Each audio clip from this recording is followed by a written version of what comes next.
Hello, ladies and gentlemen. Welcome to the next installment of calculus videos by Mr. Mayhew.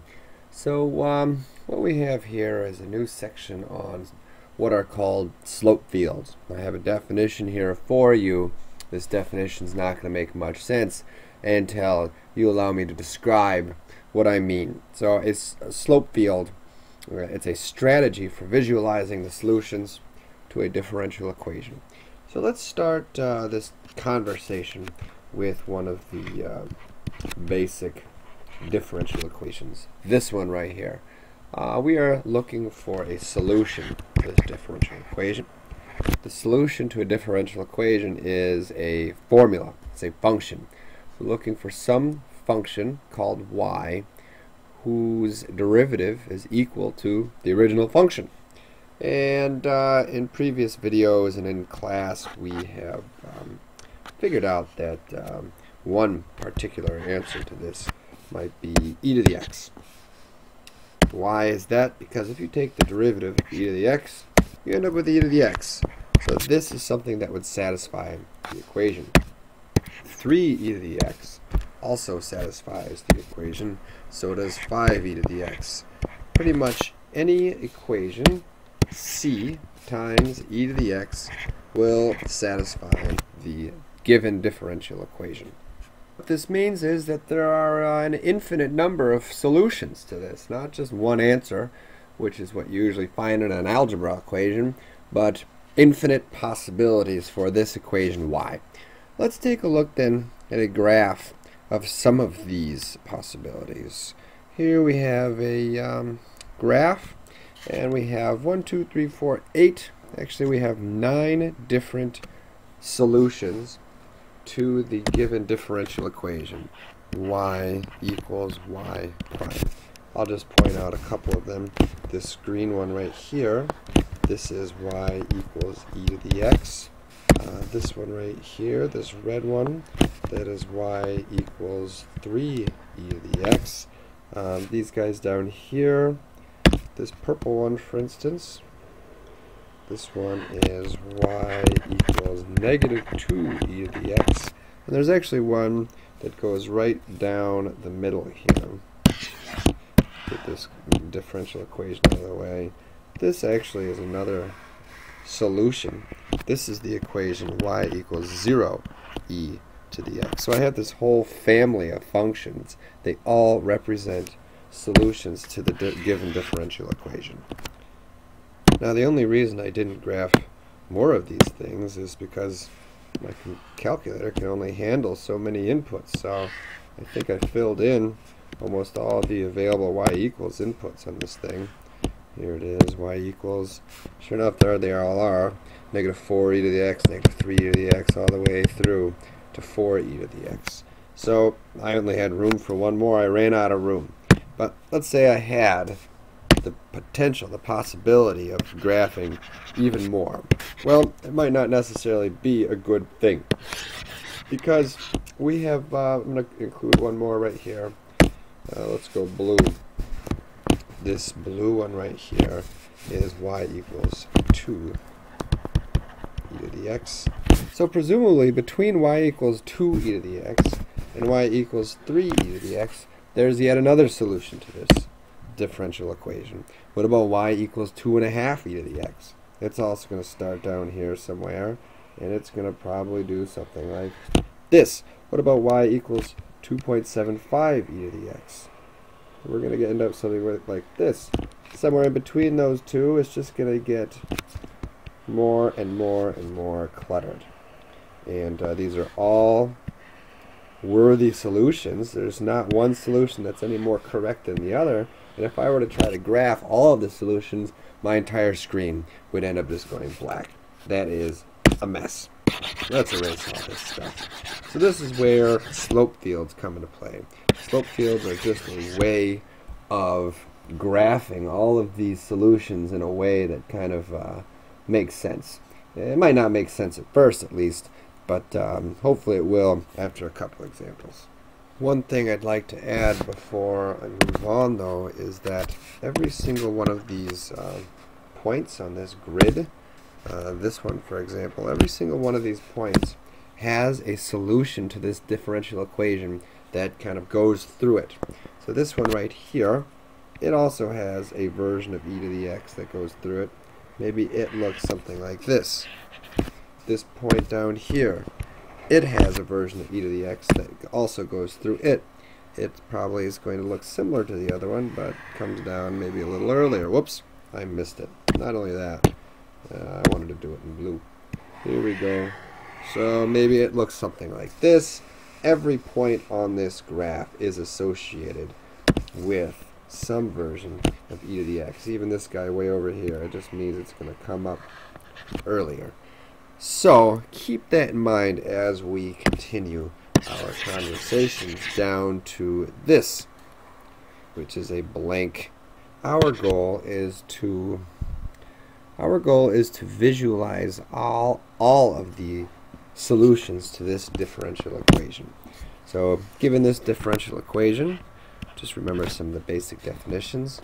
Y is a solution. It's an equation, but it is a solution to the differential equation. Y prime is the slope of y at any given point. What this equation right here says is that the slope of the graph at any given point is equal to y. We have to keep in mind that at the most basic level, y is a coordinate. It's a number. We use an xy coordinate plane, and y is one of those numbers. It's kept track up and down. It's the up and down number. X is the left and right number. What this differential equation says is that the slope is equal to the y coordinate. The slope of y is equal to the y coordinate. Okay, is equal to y. The slope of y is equal to y.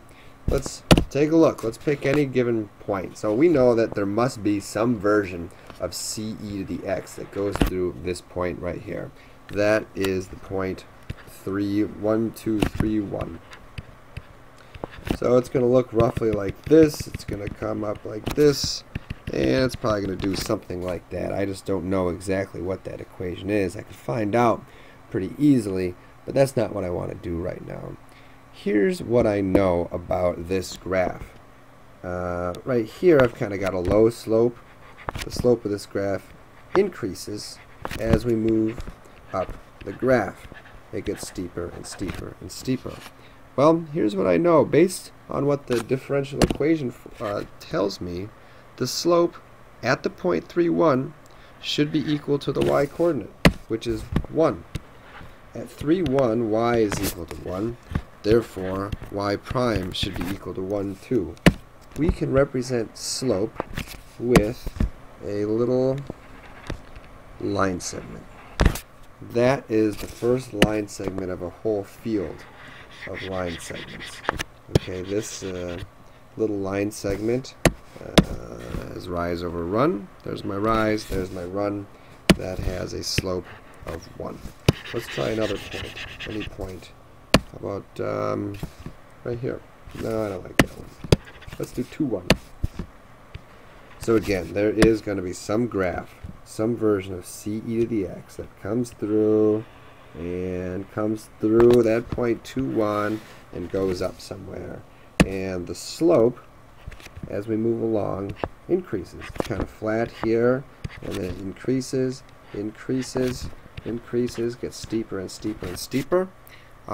Here's what I know for sure, that at this point, at 2, 1, the slope is equal to the y coordinate. At this point, y is equal to 1. So the slope is also equal to 1. Why is that? Because that's what the differential equation right here tells me.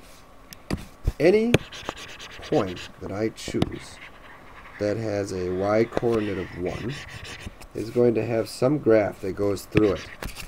And the slope at that moment is going to be 1.